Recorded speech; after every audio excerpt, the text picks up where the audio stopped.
Bom, ainda no pique de vamos lutar, vou lutar, eu preparei uma mensagem para trazer para você aqui 12 alvos pelos quais você deve lutar em 2016. 12 coisas importantes pelas quais você deveria estipular como meta para fazer o motivo da sua batalha em 2016. Nós estamos na reta final do ano. Faltam poucos dias para acabar esse ano. Se você pudesse fazer um balanço da sua vida, se você pudesse parar agora e fazer aqui, relatar como foi a sua vida, sua trajetória esse ano. 2015 para você foi melhor que 2014? Você hoje, em 2015, nos últimos dias do ano, você é uma pessoa melhor do que você foi em 2014? Você conseguiu colocar todas as suas metas, conseguiu cumprir todas elas? Queria pedir que você pudesse ou desligar o seu celular ou colocar ele no silencioso para não tirar a sua atenção. Tá bom? Então, nesse momento, desligue o seu celular ou coloque ele no silencioso. Você conseguiu cumprir as suas metas para este ano? Vou te contar um testemunho meu. Todos os anos, já faz muito tempo, todos os anos eu estipulava uma meta. Qual que era a minha meta? Fazer exercícios físicos. Todo ano eu colocava essa meta, perder a barriga, cara. Porque quando eu casei eu não era gordo, velho. Quando eu casei eu era fortinho. E aí, com um mês de casado, parece que é uma coisa muito espiritual. Casamento e barriga tem uma relação muito espiritual. Na hora que o pastor fala assim, estão casados, aí parece que aparece já, de uma hora para outra, né? E aí eu fiquei gordinho depois do casamento. Se você vê fotos minhas antigamente, você vai ver que eu era magrelo, depois eu fiquei forte, e aí acabei que eu fiquei gordinho depois de casado. Então, minha meta, ano após ano, era o quê? Fazer exercícios físicos. Só que eu nunca conseguia fazer, aí eu colocava como meta para 2013, fazer exercício físico. Meta para 2014, fazer exercício físico. Meta para 2015, eu vou fazer exercício físico. E aí, passou janeiro, fevereiro, os meses foram passando, eu cheguei em outubro para poder pegar lá a minha questão das minhas metas, que eu sempre pego, para poder ver o que eu tinha cumprido e o que faltava. De todas as 13 metas que eu coloquei para o ano passado, o que faltava? Exercício físico. Aí eu falei, não vou terminar 2015 sem fazer isso, eu vou fazer. E aí eu comecei em outubro a dar umas corridas e tudo. E aí eu pego lá o Pedro, que é um corredor, eu baixei um aplicativo da Nike, né? E o Pedro, que é o cara que faz as suas corridas violentas, aí hoje eu estou na frente do Pedro, no Nike, estou na frente do Lucas, e eu comecei a correr em outubro. Uma meta que provavelmente eu não cumpriria esse ano. Uma meta que provavelmente seria mais prorrogada mais uma vez. Mas eu decidi, antes que o ano acabasse, colocar em prática aquilo que eu vim colocando como meta há muitos anos, né? Então, como que foi esse ano seu? Você conseguiu colocar em prática alguns dos seus planos? Gente, algumas vezes as coisas não saem como a gente quer, né? Planejar não é a certeza de que tudo vai sair como você quer, mas é pelo menos para você ter um norte, para você saber onde você quer chegar. Quem planeja, ele começa a viver de modo para cumprir aquilo que ele planejou. Se eu tenho um plano de comprar uma câmera, igual essa está na mão do Davi, então eu vou entrar em 2016 planejando e juntando recursos para comprar uma câmera. Se eu quero comprar uma câmera, eu vou menos vezes no Bob's, eu vou menos vezes na lanchonete, eu vou comprar menos coisas que não são importantes e vou começar a juntar dinheiro para comprar a câmera. Isso é um plano, é um objetivo. Eu quero chegar em tal lugar em 2016. E nem sempre as coisas saem como a gente planeja, mas se você não planejar, há uma frase que diz assim, quem não planeja, planeja fracassar. Então não tem como não planejar, né? Se você não está planejando, deixando a vida te levar, você está planejando fracassar. Você vai fracassar se você não planejar. Então aqui, 12 coisas importantes pelas quais você deve lutar em 2016. Vamos lá, primeira coisa. Lute para ser uma pessoa melhor, para ser sua versão melhor em 2016. Eu estava vendo assim, digitei evolução no Google. E aí eu vi a evolução do celular, cara. Bicho, é de assustar o tanto que o celular evoluiu. Antigamente o celular era uma potroca desse tamanho, um trem desse tamanho, cara. E eu ficava assim, meu Deus, como é que a pessoa conseguiu usar isso? E aí o celular foi evoluindo. E eu lembro daquele Sony Ericsson, de antigamente. Ericsson, não era nem Sony, era Ericsson. Era um trem desse tamanho, assim, que o pessoal carregava no bolso. E o negócio foi mudando, evoluindo. E a coisa hoje, o celular cabe dentro de um bolso, se substituiu um monte de coisas, cara. Substituiu um monte de coisa. Tem gente que ainda tem um celular maior do que o Sony Ericsson, o Ericsson do passado, né? Não sei como é que a coisa evolui, tem gente que ainda tem um tablet no bolso, mas tá bom. Mas a coisa evolui. O que eu estava pensando? Eu estava pensando que toda empresa, antes de lançar um novo aparelho, antes de colocar uma nova versão do aparelho para poder ser comprada, ser vendida, ela pensa em melhorar alguma coisa nele, em colocar coisas novas nele. Então, se você olhar o 2016 sobre essa perspectiva, entrar 2016, você deve entrar nele sobre a perspectiva de ser melhor, de ser uma versão sua melhor, de ser uma pessoa melhor em 2016. Em todas as áreas da sua vida, melhorar. Você precisa apresentar melhora, porque se você não melhora, não tem outra alternativa, ninguém fica estagnado na vida. Não existe essa de parar no tempo. Não existe esse negócio, cara. Ou você melhora ou você piora dia após dia. Então você deve colocar como foco para 2016 ser uma pessoa melhor do que você foi em todos os últimos anos. E aí você percebe o seguinte: a maioria dos lutadores, você estudar as histórias deles e ouvir os relatos deles, vocês vão ver eles dizerem o seguinte: a cada luta nós temos um tempo de treinamento, um tempo onde eu observo onde eu estou errando, um tempo onde eu observo onde eu estou acertando, e eu me observo muito mais do que eu observo o meu adversário. Eu preciso me conhecer para depois pensar em conhecer o adversário. Então eu conheço as minhas fraquezas, eu conheço as minhas limitações, eu conheço aonde eu estou errando, para eu me melhorar primeiro, aí eu melhoro os meus erros, eu melhoro as minhas limitações, e aí depois eu estudo o adversário, para saber quem é ele. Então você precisa, cara, chegar agora, nesses últimos dias, e fazer uma reflexão sobre a sua vida. O que mudou na minha vida referente ao ano passado? 2014 passou, 2015 entrou, 2016 vai entrar. O que mudou? No ano da mudança, o que mudou na sua vida? Que esse foi o ano da mudança na nossa igreja. Você melhorou? Ou você é a mesma pessoa dos últimos anos? A sua vida tem sido assim, a mesma coisa todos os anos. Gente, tempo é precioso demais para a gente perder. Se a sua vida continua a mesma, entra ano, sai ano, entra ano, sai ano, você não está ganhando mais um dia, você não está ganhando mais um ano, você está perdendo mais um ano. Cada dia de vida que passa não é um dia ganho, é um dia perdido. Você não recupera ele mais. Por mais que você tenha feito a melhor coisa do mundo nesse dia, não olhe para ele com a perspectiva de que você ganhou esse dia, não. Ele passou, cara. Ele já era. Ele já foi colocado na lembrança. Ele não vai voltar a existir, então não é um dia ganho, é um dia perdido. Não perca o seu tempo de qualquer modo. Invista o seu tempo da melhor forma possível, melhorando a si mesmo, mudando o que precisa ser mudado. Seja uma versão melhor no próximo ano. A segunda coisa pela qual você deve lutar em 2016, lute por sua vida espiritual. Lute por sua vida espiritual. Abra comigo sua Bíblia na terceira carta de João, no capítulo 1. Só tem um capítulo. Lá no finzinho da Bíblia, a terceira carta de João, não é o evangelho, é a carta, lá no fim da Bíblia. Aí João escreve o evangelho e depois ele escreve 3 cartas. A terceira carta de João. Lute por sua vida espiritual. Não deu para ver, mas ali tem um cara lutando contra a morte. Tem um espírito ali, ó, no fundo ali. Lute por sua vida espiritual. 3 João, capítulo 1, verso 2. João vai dizer assim, não está exibindo na tela, então eu vou ter que ler aqui, porque senão eu vou atropelar o texto. Deixa eu ler. 1 João, 2º, 3º. 3 João, capítulo 1, verso 2. João diz assim: meu querido amigo, tenho pedido a Deus que você vá bem em tudo e que esteja com boa saúde, assim como está espiritualmente. Diga comigo, assim como está espiritualmente. Entenda uma coisa, o sucesso de todas as áreas da sua vida depende de como você está espiritualmente. Desejo que você vá bem, como bem vai a tua alma. Desejo que esteja tudo bem para você como você está espiritualmente. Então, se a sua vida espiritual estiver de qualquer jeito, você pode ter sucesso em qualquer área da vida que você não teve sucesso. Ter sucesso em todas as áreas da vida e não ter sucesso na sua espiritualidade é fracassar. Sabe por quê? Do que adianta o homem ganhar o mundo inteiro e perder a sua alma?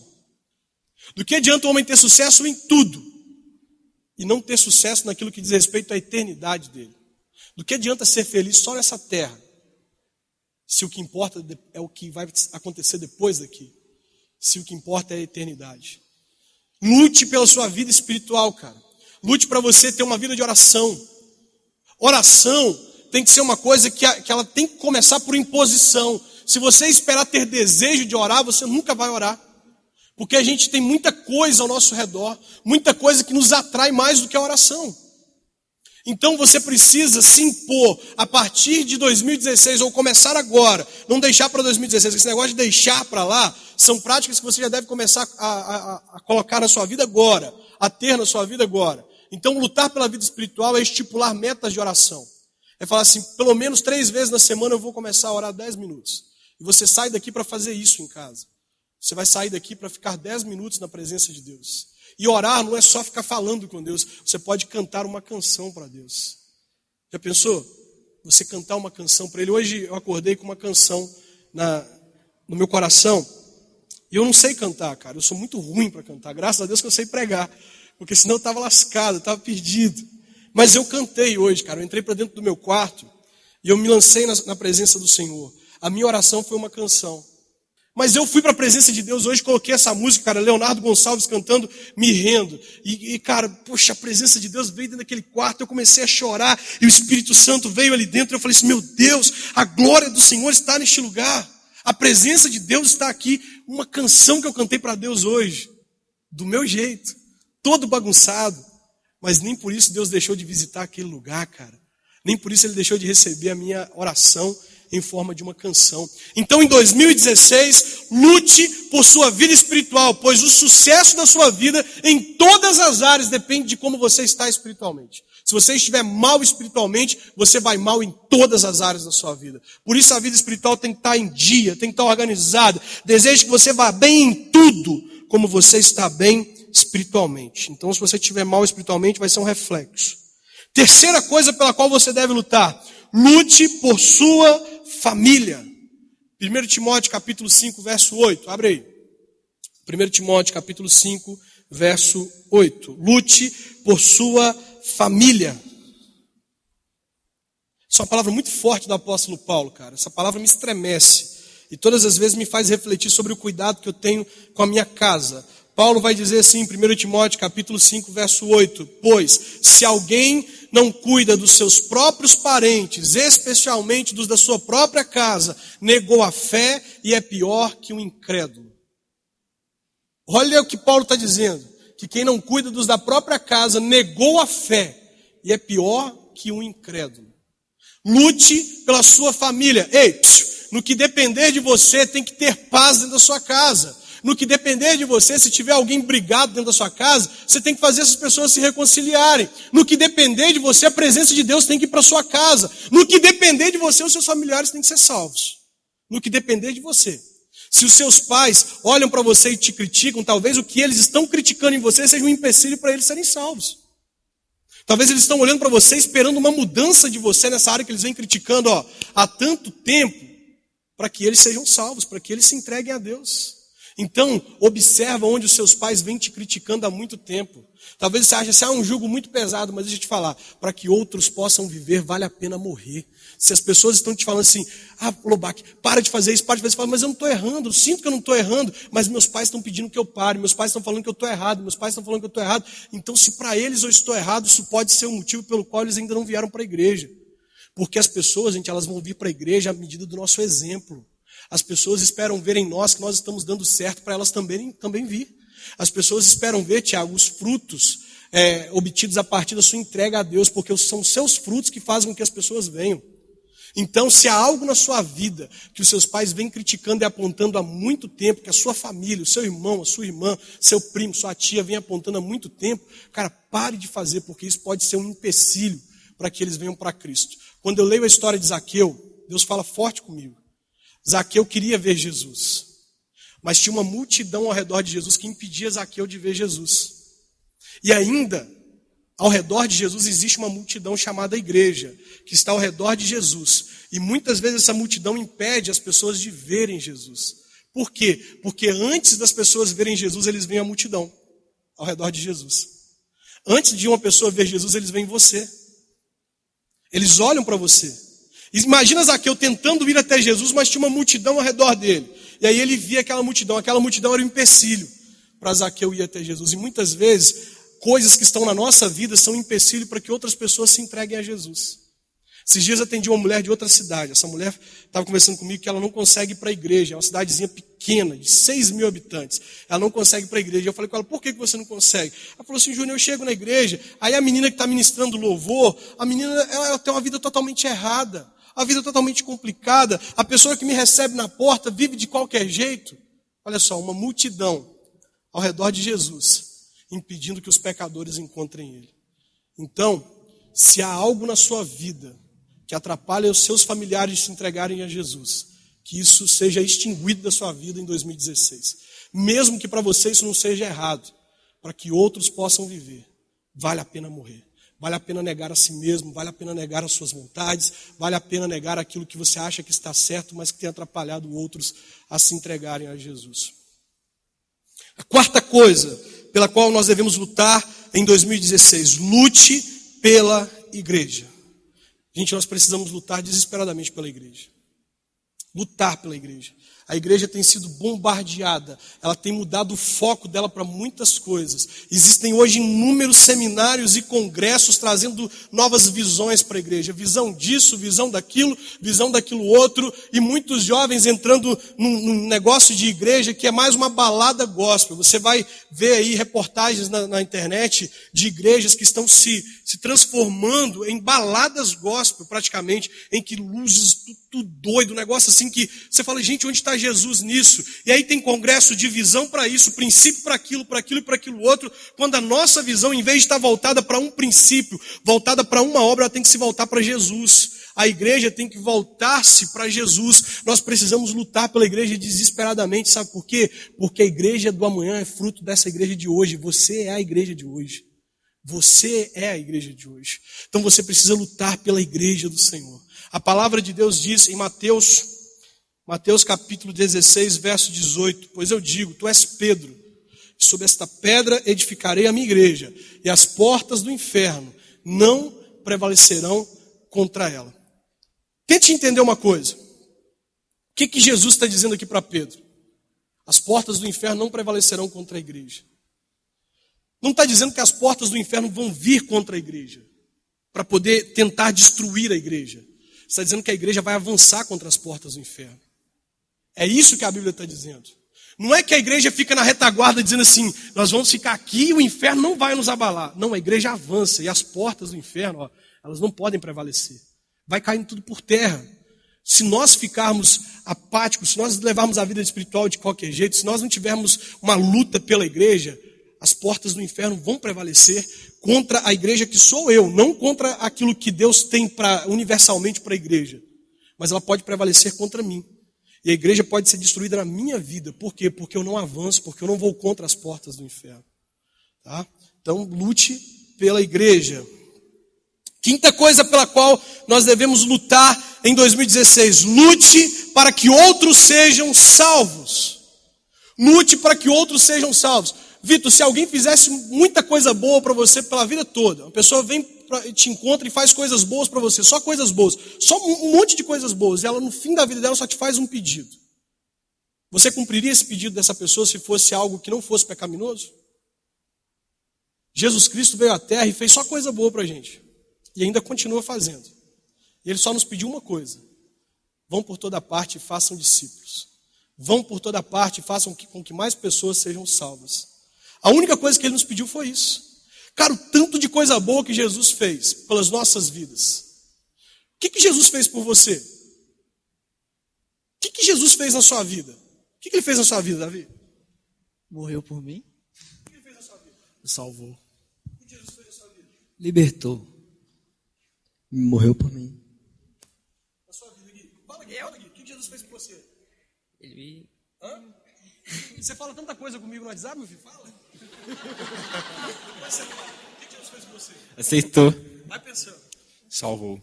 Me amou. Fala. Me amou. O que Jesus fez por você? Me amou. Por você, cara. Salvou. Salve.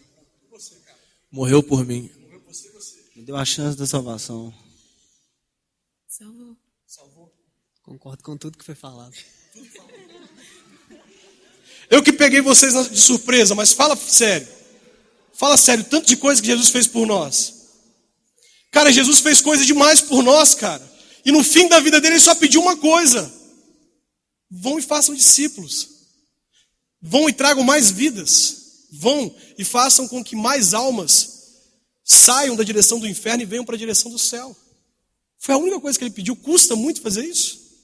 Custa muito atender esse pedido? Não custa, cara. Nós precisamos atender o pedido dele, fazer com que mais pessoas se entreguem ao Senhor. Agora aqui sobre você, vamos falar um pouco sobre você. Lute por sua vida sentimental. Em 2016, lute por sua vida sentimental. Faça um propósito com Deus de não permitir que qualquer idiota entre no seu coração. Pelo amor de Deus. Faça um propósito com Deus de deixar de ser uma pessoa carente. Faça um propósito com Deus de parar de esperar que os outros te façam feliz e seja feliz, pelo amor de Deus. Lutar pela vida sentimental, que eu estou querendo dizer, não é lutar para que um relacionamento dê certo. É para que você tenha sucesso na sua vida sentimental. É para que você seja uma pessoa feliz na sua vida sentimental. E aí muitas vezes, muitas vezes lutar pela vida sentimental quer dizer que você tem que renunciar a coisas que não estão fazendo bem para a sua vida sentimental. Muitas vezes lutar pela vida sentimental não é lutar para ter um relacionamento. É lutar para que você seja uma pessoa melhor, para que quando você tiver um relacionamento, esse relacionamento dure a vida toda e não seja mais um relacionamento na sua vida. Tem gente que vive de relacionamentos, por quê? Porque ela acha que ela tem que estar com alguém, que ela acha que alguém vai fazer ela feliz. Então ela coloca a expectativa dela toda nesse alguém que pode fazer ela feliz e esquece que antes de entrar em um relacionamento, ela deve estar feliz. Porque senão, na hora que ela pensar que o outro está fazendo feliz, o outro está me fazendo feliz, o outro está me fazendo feliz, ela vai se frustrar em algum momento com o outro, e o outro é o motivo da felicidade dela. Aí o outro vai embora e ela se torna uma pessoa infeliz. Lutar pela vida sentimental, então, significa algumas vezes renunciar a relacionamentos que não estão dando certo. Lutar pela vida sentimental quer dizer que você vai parar de ficar experimentando para ver se vai dar certo. Nós cristãos não experimentamos para ver se vai dar certo. Nós cristãos primeiro observamos e vemos se encontramos alguém que vale a pena investir. Ver se encontramos alguém que é compatível conosco. Ver se encontramos alguém que tem propósitos iguais aos nossos, que tem uma busca por Deus igual a nossa, alguém que quer Deus tanto quanto nós. Aí você vê isso, eu encontrei alguém assim. Ah, então aí sim eu quero me abrir para um relacionamento. Mas não, a gente experimenta para ver se vai dar certo, né? Por isso tem tanta gente com a cara rachada em relacionamentos. Tanta gente ferida, porque está experimentando para ver se vai dar certo. E aí não dá certo, se machuca. Então antes de experimentar para ver se vai dar certo, faça uma análise da vida do outro. Observa o outro. Vê se o outro tem as mesmas buscas que você. Porque não adianta nada você lutar por um relacionamento e depois esse relacionamento não dá certo. Vai cada um para um lado. Lutaram em vão. Então lute pela sua vida sentimental. Em 2016, lute para que a sua sexualidade esteja em submissão ao Senhor. Eu estou perplexo com uma coisa. Foi feita uma pesquisa. Essa pesquisa trouxe um resultado que me assustou. Nós cristãos não estamos diferentes do mundo com respeito à nossa sexualidade. Nós, jovens cristãos solteiros. Os jovens solteiros estão chegando ao casamento com experiências sexuais tantos quanto os jovens do mundo. Os jovens solteiros cristãos. Jovens solteiros cristãos que já tiveram experiências sexuais inúmeras. E vão chegar no casamento marcados na sua vida. Lá em 1 Tessalonicenses, capítulo 4, verso 3, diz: esta é a vontade de Deus, a vossa santificação, que vos abstenhais da fornicação, da prostituição. O que é fornicação? Todo ato sexual fora do casamento é fornicação. E nós cristãos, nós precisamos lutar para nos manter puros em relação à nossa sexualidade. A Bíblia diz que as mulheres são como a igreja. E os homens são como Cristo. A mulher deve permanecer em pureza para o homem. E o homem tem uma responsabilidade muito grande, ser como Cristo para a mulher. Cristo é puro. Então, lute por sua vida sexual. Júnior, eu errei na minha vida sexual antes de encontrar Jesus. Ou eu errei mesmo tendo conhecido Jesus. Arrependa-se. Para de ficar inventando desculpa. Tem gente que fala assim, se foi feito por amor, não tem problema, não é pecado. E aí eu fico vendo pessoas falando comigo que amam com um mês que conhecem. Conheço a pessoa, quanto tempo você conhece a pessoa? Tem um mês, e eu amo ela. Eu conheci duas pessoas na minha vida que eu guardo com muito carinho essas duas pessoas. Uma pessoa falou comigo assim, eu conheci ela e a namorada há muito tempo atrás, e um dia, numa conversa, ele veio falando comigo que teve relações sexuais com a namorada. Ele veio se gabando daquilo. Cara, levei ela para o motel, tive relação sexual com ela e tal. E foi contando, eu falei, cara, não acredito que você fez isso. Aí ele falou assim, Júnior, mas eu amo ela, cara. Eu falei, cara, você não ama ela. Ele falou, eu amo ela. Eu falei, não ama, cara. E o tempo passou, os dois terminaram, o relacionamento não deu certo. Eu encontrei e falei, você amava ela realmente? Aí ele falou comigo assim, eu amava. Eu falei assim, não amava, cara. Porque o amor não acaba. A palavra de Deus diz que o amor é a única coisa que vai durar eternamente. O amor verdadeiro não acaba. Não acaba. E eu conheci um outro rapaz, que depois de casado, eu conheci ele depois de casado. E ele veio me contar a história dele, ele mais a esposa. E ele me falou assim, Júnior, nós nos guardamos para o casamento. Nós esperamos o dia do nosso casamento para nós termos a nossa primeira relação sexual. Nós não tivemos nenhum toque. E nós nos amamos, cara. Eu falei, mas por que você fez isso? Ele falou, eu fiz isso por amor. Ele falou. Ele falou assim, porque eu amava a alma da minha namorada. E por amar a alma da minha namorada, eu decidi não tocar nela até o dia do casamento. Então tente entender duas visões sobre o amor.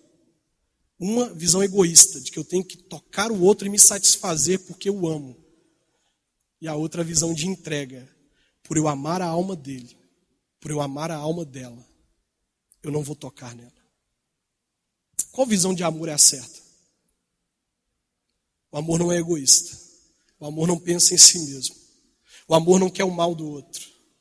E todas as vezes que dois jovens solteiros, biblicamente eu estou dizendo isso, todas as vezes que dois jovens solteiros, eles têm entre si uma relação sexual, justificando ela em nome do amor, ele ainda não conhece o amor. Porque biblicamente o amor, em primeiro lugar, é a Deus. E quando eu tenho relação sexual com uma pessoa contrariando a vontade de Deus, eu estou declarando que não amo a Deus. Primeira coisa que você precisa entender. Quando você fere a vontade de alguém que ama, você não ama. Porque se você ama, a palavra de Deus diz lá em 1 João, se vocês me amam, guardem os meus mandamentos. Então se você quer descobrir o que é o amor, comece descobrindo o que é o amor por Deus. Comece não ferindo a vontade de Deus. Comece não ferindo aquilo que Deus tem para a sua vida. Espere o casamento para você ter as suas experiências sexuais. Aguarde o dia do seu casamento. Lute pela sua sexualidade. Lute para ficar sem se masturbar. Lute para ficar sem acessar pornografia na internet. Lute para que a sua sexualidade esteja no altar do Senhor.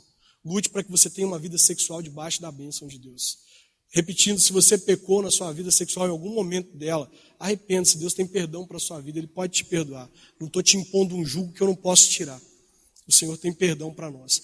Mas lute para se guardar, se for então a partir de hoje, até o dia do seu casamento. A imoralidade sexual, ela é uma base vulnerável sobre a qual as pessoas constroem o futuro delas. Construir uma família sobre a imoralidade sexual é definir que essa família vai ser destruída lá na frente. Você sabia que muitos casamentos são frutos de namoros pecaminosos? Eles estão destruídos porque eles são frutos de namoro pecaminoso. Por que o número de divórcio aumenta? Porque as pessoas plantaram pecado no namoro, agora estão colhendo dentro do casamento. Todas as pessoas que eu conheço, gente, eu estou falando aqui que eu trabalho com essa área. Todas as pessoas que eu conheço que aguardaram o casamento para experimentar a sua vida sexual, essas pessoas estão juntas até hoje, são felizes. Ao passo de que nós vemos hoje muitas pessoas iniciando relacionamentos, tendo experiências sexuais, terminam, vão embora, ou se casam e lá na frente o casamento não dá certo. O tio Silvio Santos que o diga, né? Quem assistiu o vídeo do Silvio Santos dando conselho para a filha dele? Alguém assistiu? Em que ele fala assim, eu vou me assentar lá no templo de Salomão e vou dar conselhos. Aí ela fala assim, qual conselho você me daria? Eu estou grávida. Eu espero o casamento para meu filho nascer ou eu me caso antes? Aí o Silvio Santos fala assim, em um país cristão em que você vive, você cometeu um erro grave tendo um filho fora do casamento. Você deveria ter esperado o casamento para você ter tido as suas experiências sexuais. Então, um ímpio falando, Silvio Santos falando, eu concordo com ele. Não em tudo que ele falou, que ele foi muito grosso com a filha dele, né? Mas é verdade. Então, lute para que a sua vida sexual esteja no altar do Senhor. 8º, lute por seus sonhos. Você tem sonhos? Lute por eles. Eles não vão cair do céu. Eles não vão bater a sua porta. Eles não vão se apresentar para você. Lute por eles. Você precisa lutar por seus sonhos. E muitas vezes sonhar, a gente pensa assim, eu tenho sonho, mas se eu tenho sonho a coisa vai fluir, né? Então eu vou chegar lá e vou conquistar esse sonho. Mas não é assim. Para conquistar um sonho, cara, um sonho que vale a pena, a gente tem que lutar muito. A gente enfrenta muita dificuldade para poder alcançar. Porque tudo que vem fácil, vai fácil. Agora, aquilo que você luta para poder alcançar, que você enfrenta tudo que tem no seu caminho para poder alcançar, cara, o gostinho de que valeu a pena você ter lutado. E a sensação de ter conquistado, cara, não tem coisa melhor. Então, lute por seus sonhos. Corra atrás dos seus sonhos. A Bíblia conta a história de José, um jovem que tinha sonhos, que Deus colocou sonhos no coração dele. José enfrentou um monte de empecilhos até chegar no sonho dele. Poderia ter desistido, mas por ele não ter desistido, por ele ter seguido a direção do sonho que Deus colocou no coração dele, ele teve êxito, ele conseguiu realizar os sonhos dele. Mas não pense que seus sonhos serão realizados sem luta. Não pense que eles vão bater a sua porta, você tem que lutar por ele. Nona coisa pela qual você deve lutar: lute pelos pobres e oprimidos. Seja a resposta de oração de alguém em 2016, cara. Seja a resposta da minoria. Se você vê alguém sendo motivo de chacota, se você vê alguém que está sofrendo bullying, sofrendo alguma coisa, cara, seja a resposta de oração dessa pessoa. Lute pelo direito da minoria. Lute para que os fracos, os oprimidos, eles possam ver Deus na sua vida. Lute por eles. Lá em Tiago, capítulo 1, verso 27, diz: pois para Deus a religião pura e imaculada é visitar os órfãos e as viúvas nas suas necessidades. Lute por essas pessoas. Isso aqui que a gente fez, olha, isso aqui a gente tinha que fazer o ano todo, cara. Correr atrás disso aqui o ano todo. E coisa que não precisa de uma gincana para fazer. Você que tem condições poderia doar uma cesta para alguém. Você que está na rua, está vendo uma tiazinha, uma velhinha atravessando a rua sozinha, cara, segura no braço dela, eu vou te ajudar a atravessar. Faça atos de generosidade pelas pessoas. Ceda um pouco do seu tempo para ouvir alguém em 2016. Ouça alguém que está chorando em 2016. Seja alguém que vai secar as lágrimas de alguém no próximo ano. Faça alguma coisa pelo mundo. Faça alguma coisa pelas pessoas que estão ao seu redor. Não viva o ano que vem de forma egoísta, mas viva o ano que vem de forma a se entregar pela vida das pessoas e abençoar a vida de outras pessoas nesse próximo ano. 10º motivo: lute para ser um bom representante de Cristo na terra. Lute para representar Cristo. Lute para que as pessoas olhem para você e reconheçam Cristo. A palavra de Deus diz que a igreja crescia, se espalhava por vários lugares. E quando ela chegou num determinado lugar, se eu não me engano foi Antioquia, quando ela chegou em Antioquia, os cristãos, as pessoas daquela cidade, disseram assim: essas pessoas que estão chegando são cristãos. O primeiro lugar em que a igreja foi reconhecida como cristã, como os cristãos, foi em Antioquia. Por quê? Porque as pessoas olhavam para eles e falavam: eles se parecem com Cristo. Por isso chamaram eles de cristãos. Ser cristão não tem nada a ver com um título, cara. Tem a ver com uma vida. Tem a ver com representar Cristo. Então não adianta você frequentar uma igreja cristã. Não adianta você viver uma vida aparentemente cristã. As pessoas precisam identificar Cristo na sua vida. Por isso o apóstolo Paulo vai dizer em Gálatas 2:20. Paulo diz assim: assim não sou mais eu quem vive, mas Cristo é quem vive em mim. E esta vida que vivo agora, eu vivo pela fé no Filho de Deus, que me amou e se deu assim a si mesmo por mim. Não vivo mais eu, Cristo vive em mim. A vida de Paulo era uma vida para representar Cristo para o outro, para fazer com que o outro pudesse ver Cristo, encontrar Cristo na vida dela. E a igreja foi reconhecida como uma igreja cristã quando as pessoas que estavam como representantes da igreja viveram de forma parecida com Jesus. E por isso disseram: ali estão os cristãos, porque eles se parecem com Cristo. Que as pessoas digam isso sobre você no próximo ano, em nome de Jesus. Uma coisa muito importante. 11º ponto. Lute para deixar um legado para as próximas gerações. Bonitinha essa imagem, ó. Menina loirinha bonitinha, né? Lute para deixar um legado para as próximas gerações. Pense comigo numa coisa. Quem assistiu os 10 mandamentos aí? Não é pecado não, os 10 mandamentos pode assistir, gente, pode confessar. Eu assisti umas cenas lá, não assisti tudo não, porque trabalho demais até a noite. Olha só, Deus tirou uma geração do Egito, que estava sendo escravizada, e levou elas para o deserto para levar para uma terra prometida. Porém, essa geração pecou contra Deus no deserto. E Deus falou, vocês não vão entrar na terra, só os seus filhos vão entrar na terra. De uma geração que saiu do deserto, somente 2 homens entraram na terra. Quem sabe quem foram esses 2 homens? Caleb e Josué, Josué e Caleb. A ordem não altera o resultado. Os 2. De uma geração inteira, só 2 homens entraram na terra. A próxima geração desfrutou da terra. E olha o que a Bíblia vai dizer em Juízes, capítulo 2, verso 10. Abre aí. Juízes 2, verso 10. Uma geração sai do Egito, morre no deserto, uma geração entra na terra. E olha o que aconteceu em Juízes 2, 10. Juízes 2, 10.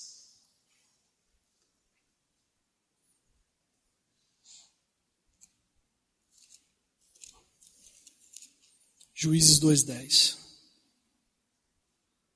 Todas as pessoas daquela geração também morreram, e os seus filhos se esqueceram do Senhor e das coisas que ele havia feito pelo povo de Israel.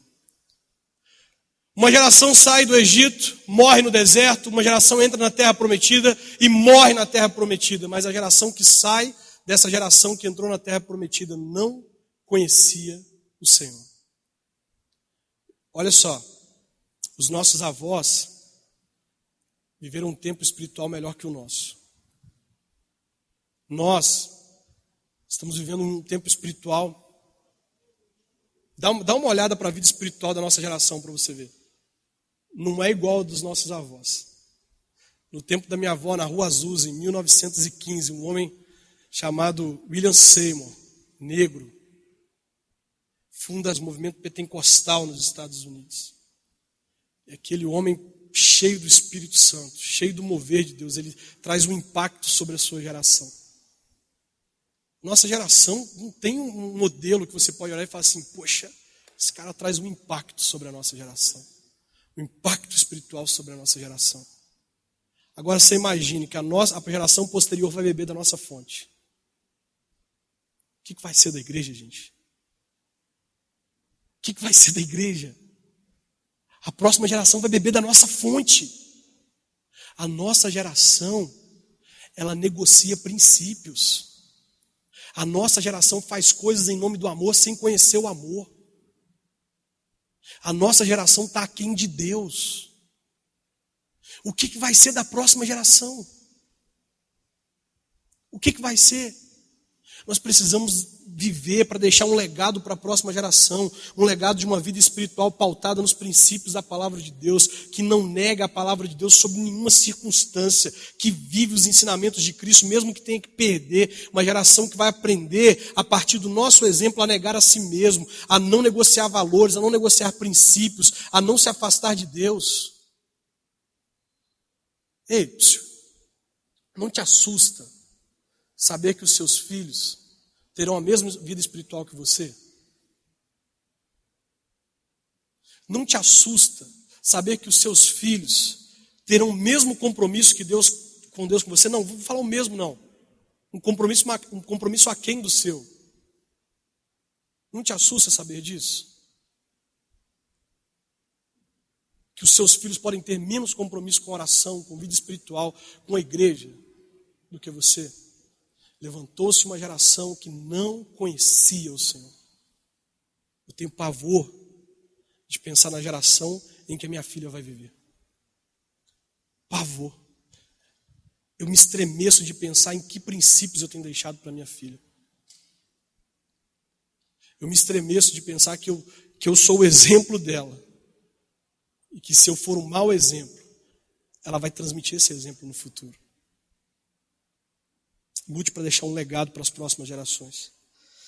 E a última coisa, lute para você não ser eliminado da luta. Posso dizer uma coisa para você aqui que eu tenho visto nos últimos anos, e isso também me assusta. Muitas pessoas têm ficado pelo caminho. Dá uma olhada para você ver quantas pessoas não ficaram pelo caminho esse ano. Já vieram nomes aqui na minha mente. Já vieram nomes aí, David?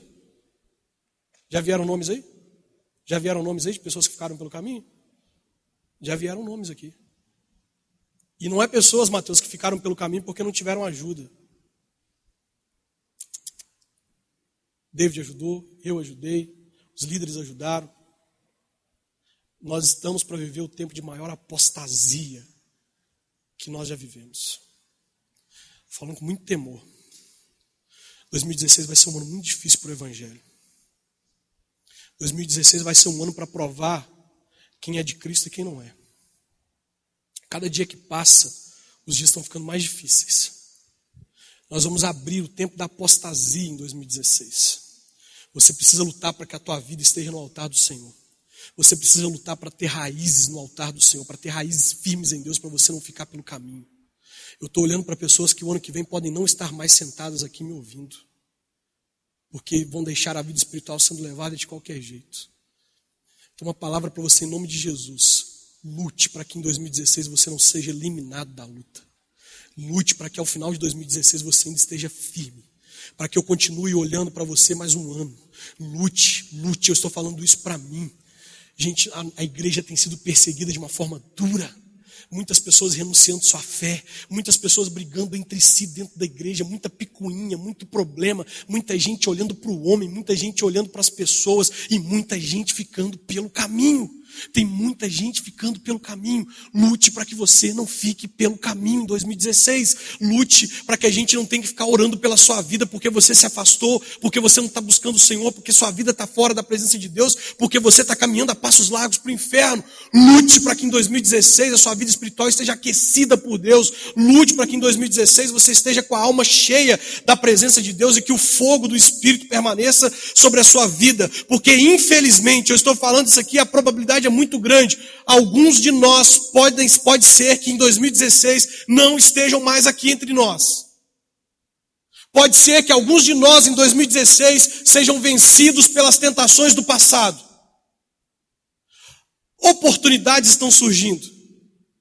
Quantas boates já foram inauguradas nos últimos dias? Quantos bares não foram inaugurados nos últimos dias? As oportunidades estão surgindo. As coisas para tirar o nosso foco do Senhor estão surgindo. Os convites para nós sairmos da presença do Senhor estão surgindo. E se você rejeitou convites até hoje, glorifique a Deus, mas se encha do Espírito de Deus, porque eles vão dobrar nos próximos anos. Convites para você se afastar da presença do Senhor. O apóstolo Paulo ele vai dizer em 1 Coríntios 9, 27, eu esmurro meu próprio corpo, para que depois de ter chamado outros, eu não venha a ser eliminado da luta. Hebreus 12, 4 ele diz, na luta contra o pecado, vocês ainda não tiveram que resistir até a morte. Na luta contra o pecado, se for preciso, resista até a morte. Não abra mão da sua vida espiritual com Deus. Não abra mão de estar diante de Deus. Porque não adianta você conquistar o mundo inteiro e perder a sua alma. Não adianta você, em 2016, viver o tempo mais feliz da sua vida. Assim como o filho pródigo viveu aquele tempo distante do pai, achando que era feliz. E perder a sua alma.